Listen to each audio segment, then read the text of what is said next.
ನನ್ನೆಲ್ಲ ಪ್ರೀತಿಯ ವೀಕ್ಷಕರಿಗೆ ಪ್ರೀತಿಯ ನಮಸ್ಕಾರಗಳು.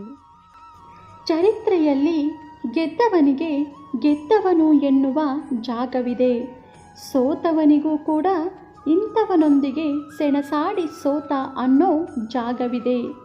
ಆದರೆ ನಿಂತುಕೊಂಡು ನೋಡುವವರಿಗೆ, ಆಡಿಕೊಂಡು ನಗುವವರಿಗೆ ಚರಿತ್ರೆಯಲ್ಲಿ ಎಲ್ಲೂ ಜಾಗವಿಲ್ಲ. ಇತಿಹಾಸದ ಪುಟಗಳಲ್ಲಿ ಗೆದ್ದವರು ಮತ್ತು ಸೋತವರಿಗೆ ಮಾತ್ರ ಸ್ಥಾನ ತುಂಬಲಾಗುತ್ತದೆ. ಆದರೆ ಒಬ್ಬರ ಅಸಹಾಯಕತೆಯನ್ನು ನಿಂತು ನೋಡಿ ನಕ್ಕವರು ಎಲ್ಲರೂ ಗಾಳಿ ಮಾತಿನಂತೆ ಹಾರಿ ಹೋಗುತ್ತಾರೆ. ಜೀವನದಲ್ಲಿ ಹಿನ್ನಡೆಯಾದಾಗ ನಿರಾಸೆಗೆ ಒಳಗಾಗುವುದು ಬೇಡ. ಏಕೆಂದರೆ ಬಿಲ್ಲಿನಿಂದ ಬಾಣ ಬಿಡಬೇಕಾದರೆ ಅದನ್ನು ಹಿಂದಕ್ಕೆ ಎಳೆದೇ ಬಿಡಬೇಕು. ಇಲ್ಲವಾದಲ್ಲಿ ಬಾಣ ಗುರಿ ಮುಟ್ಟುವುದಿಲ್ಲ. ಬದುಕಿನಲ್ಲಿ ಏರಿಳಿತಗಳು ಸರ್ವೇ ಸಾಮಾನ್ಯವಾಗಿದ್ದು, ಆದರೆ ಅವುಗಳಿಗೆ ಚಿಂತೆ ಮಾಡದೆ ಮುಂದಿಟ್ಟ ಹೆಜ್ಜೆಯನ್ನು ಹಿಂದಕ್ಕೆ ಇಡದೆ ಗುರಿ ಸಾಧಿಸುವ ಕಡೆಗೆ ಗಮನ ಹರಿಸಿದರೆ ಸಾಧಕರಾಗಲು ಸಾಧ್ಯ. ಸತ್ಯವನ್ನು ಹೇಳುವ ಅಭ್ಯಾಸ ಮಾಡಿಕೊಂಡರೆ ಭಗವಂತನಿಗೂ ಹೆದರುವ ಅವಶ್ಯಕತೆ ಇಲ್ಲ. ಸುಳ್ಳನ್ನು ಹೇಳಲು ಪ್ರಾರಂಭ ಮಾಡಿದರೆ ನಮಗೆ ನಾವೇ ಹೆದರಿ ಬದುಕಬೇಕಾಗುತ್ತದೆ. ಸತ್ಯವಂತರು ಭಗವಂತನಿಗೂ ಹೆದರುವ ಅವಶ್ಯಕತೆ ಇರುವುದಿಲ್ಲ.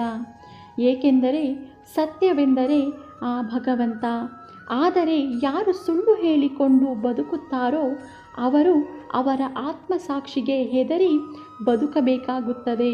ಸುಳ್ಳು ಮನುಷ್ಯನಿಗೆ ಎಂದಿಗೂ ಒಳಿತು ಮಾಡುವುದಿಲ್ಲ. ಜೀವನದಲ್ಲಿ ನಡೆದು ಹೋಗಿರುವುದನ್ನು ಸರಿಪಡಿಸಲು ಪ್ರಯತ್ನಿಸಬಾರದು. ಅದು ಅಸಾಧ್ಯ. ಮುಂದೆ ಆಗಬೇಕಾದದ್ದನ್ನು ಸರಿಯಾದ ರೀತಿಯಲ್ಲಿ ಯೋಚಿಸಿ ಮಾಡು. ಅದು ಖಂಡಿತ ಸಾಧ್ಯ. ನಡೆದು ಹೋಗಿರುವುದರ ಬಗ್ಗೆ ಯೋಚಿಸಿ ಫಲವಿಲ್ಲ. ಚಿಂತಿಸಿ ಸಮಯವನ್ನು ವ್ಯರ್ಥ ಮಾಡಿಕೊಳ್ಳುವ ಬದಲು ಮುಂದೆ ಮಾಡಬೇಕಾದುದರ ಬಗ್ಗೆ ಗಮನ ಹರಿಸಿ ಅದನ್ನು ಉತ್ತಮ ರೀತಿಯಲ್ಲಿ ಮಾಡಿದರೆ ಒಳಿತು. ಸ್ವಾರ್ಥದ ಇನ್ನೊಂದು ರೂಪವೇ ಅಹಂಕಾರ. ಅಹಂಕಾರ ತುಂಬಿದ ವ್ಯಕ್ತಿ ಎಂದಿಗೂ ಕೆಡುಕನ್ನೇ ಮಾಡುತ್ತಾನೆ. ಆದರೆ ಕೊನೆಗೆ ಅವನ ಅಹಂಕಾರವೇ ಅವನ ಅಸ್ತಿತ್ವವನ್ನು ಕೂಡ ನಾಶ ಮಾಡಿಬಿಡುತ್ತದೆ. ಅಹಂಕಾರವನ್ನು ಬೆಳೆಸಿಕೊಳ್ಳುವ ವ್ಯಕ್ತಿ ಎಂದಿಗೂ ಸಂತಸವನ್ನು ಹೊಂದುವುದಿಲ್ಲ. ಜೀವನವನ್ನು ಹಾಳು ಮಾಡಿಕೊಳ್ಳುತ್ತಾನೆ. ಒಬ್ಬ ಮನುಷ್ಯನಲ್ಲಿ ಸ್ವಾರ್ಥ ಬೆಳೆದುಕೊಂಡಾಗ ಅವನ ಮನುಷ್ಯತ್ವವನ್ನೇ ನಾಶ ಮಾಡುತ್ತದೆ. ಸ್ವಾರ್ಥವು ಅಹಂಕಾರ, ದುರಾಸೆ, ಅತಿಯಾಸೆಗೆ ದಾರಿ ಮಾಡಿಕೊಡುತ್ತದೆ. ಸ್ವಾರ್ಥದಿಂದ ಎಲ್ಲವೂ ನಾಶವೇ ಆಗುತ್ತದೆ. ಸ್ವಾರ್ಥ ಯಾರಿಗೂ ಒಳ್ಳೆಯದನ್ನು ಮಾಡುವುದಿಲ್ಲ. ಅದಕ್ಕಾಗಿ ಮನುಷ್ಯ ಸ್ವಾರ್ಥ ತ್ಯಜಿಸಿದಾಗ ಮನುಷ್ಯತ್ವವನ್ನು ಉಳಿಸಿಕೊಳ್ಳಬಹುದು. ಮನುಷ್ಯ ಸ್ವಾರ್ಥಿಯಾದಷ್ಟು ತನ್ನ ಮಿತಿಗಳನ್ನು ಮರೆಯುತ್ತಾನೆ. ಅಶಕ್ತನೊಂದಿಗೆ ದ್ವೇಷ, ಅಸೂಯೆ, ಶಕ್ತಿ ಪ್ರದರ್ಶನ ತೋರುತ್ತಾನೆ. ಆದರೆ ಅಶಕ್ತರೊಂದಿಗೆ ಶಕ್ತಿವಂತರು ಹೋರಾಡಿದರೆ ಅಲ್ಲಿ ಸೋಲಾಗುವುದು ಶಕ್ತಿವಂತರಿಗೆ ವಿನಃ ಅಶಕ್ತರಿಗಲ್ಲ. ಯೋಚಿಸಿ ನೋಡಿದರೆ ಅರ್ಥವಾಗುತ್ತದೆ.